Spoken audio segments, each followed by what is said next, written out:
Olha, a corrida presidencial para 2026 no Brasil parece que já começou e um nome que surgiu com força foi o de Flávio Bolsonaro. Então, o que é que está por trás dessa pré-candidatura? O que é que ela realmente significa para o xadrez político? É isso que a gente vai tentar desvendar hoje. Tudo começa, na verdade, com essa frase aqui: "O meu preço é justiça, que Jair Bolsonaro esteja livre e nas urnas." Essa fala do senador Flávio Bolsonaro, ela é, basicamente, a pedra fundamental de toda a estratégia dele para 2026. Vamos entender por quê. Ok, então vamos começar por aí, por essa ideia do preço da candidatura. Porque, pelo que ele mesmo diz, a motivação central aqui não é, sabe, um projeto de poder pessoal. Parece ser algo muito mais ligado à família. E o que ele quer dizer com justiça? Bom, para ele é bem específico. Significa o pai, o ex-presidente Jair Bolsonaro, livre e com os direitos políticos para poder concorrer de novo. Então, a candidatura dele é posicionada não como uma ambição própria, mas como uma reação, uma consequência direta de toda a situação jurídica do pai.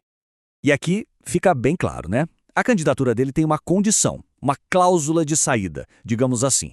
Ele deixa explícito que só tem uma pessoa por quem ele abriria mão de concorrer em 2026, o próprio pai, Jair Messias Bolsonaro. Ou seja, o tal preço para ele sair da disputa é exatamente esse: a liberdade e a elegibilidade do pai. Certo. Mas, ok, para além dessa missão familiar, quem é o Flávio Bolsonaro político? Que tipo de líder ele está tentando se apresentar? O que a gente percebe é que ele está construindo um perfil quase como um Bolsonaro 2.0. É uma mistura de continuação com uma certa evolução.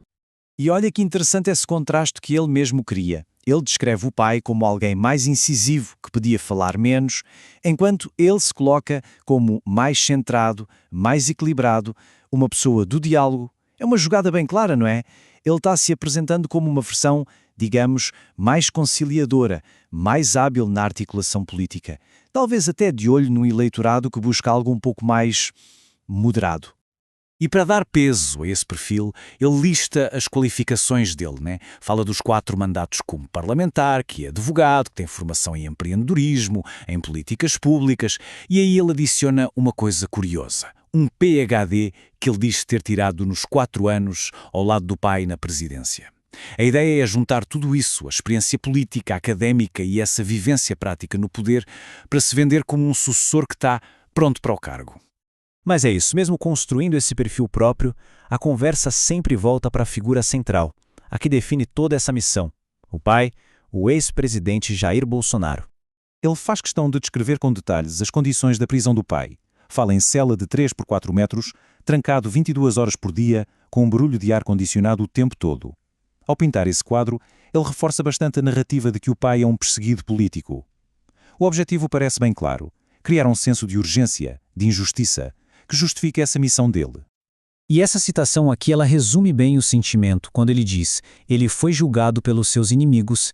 Imagina ter que responder a um processo sendo julgado pelo seu inimigo declarado. Ele está basicamente dizendo que o que aconteceu com o pai não foi um processo de justiça, mas sim um justiçamento, ou seja, um julgamento que, na visão dele, já tinha um resultado definido por motivações políticas. Tudo bem, a missão familiar é o motor de tudo. Mas e as propostas? O que ele planeja concretamente para o Brasil caso chegue lá? Vamos dar uma olhada no plano de políticas dele para 2026. Na parte da segurança, as ideias são bem diretas e lembram muito o discurso já conhecido. A gente está falando de linha dura com criminosos, redução da maioridade penal, fim do que ele chama de porta giratória das audiências de custódia e até a ideia de condecorar policiais que neutralizam criminosos, em vez de investigá-los. É uma plataforma de tolerância zero sem rodeios. Agora, na economia, a visão também é bem clara. A bandeira é um Estado menor. Ele se diz obcecado por cortar impostos, quer diminuir a burocracia e privatizar estatais. Outro ponto forte é a crítica à dependência de programas de ajuda como o Bolsa Família. A aposta, no fim das contas, é toda no setor privado para gerar emprego e prosperidade, incentivando a autonomia das pessoas. Certo, mas para conseguir colocar esse plano todo em prática, não basta ter ideias, né? É preciso navegar no complicado cenário político de Brasília. Então, quem são os aliados, os opositores e os obstáculos no caminho de Flávio Bolsonaro? Essa tabela dá um bom mapa do campo de jogo na visão dele. Com Tarcísio de Freitas, a relação é de aliado-chave, um craque do time. Já com Lula, a oposição é total, chamando o governo de caminho das trevas. Com Alexandre de Moraes, a quem ele se refere como o algoz do pai, a relação é complexa, chegando a dizer que reza para perdoá-lo. E o que chama a atenção é a relação com o Centrão. Ele diz que se dá bem, que entende o tempo deles. E com a imprensa, ele reconhece o que chama de viés de esquerda, mas diz que mantém uma relação de respeito. É um mapa bem claro de onde estão os amigos e os adversários. E tudo isso nos leva a uma questão fundamental, né? O que essa candidatura representa de verdade? É a continuação de uma dinastia política, com o Flávio apenas guardando o lugar para o pai voltar? Ou será que estamos vendo o começo de algo novo?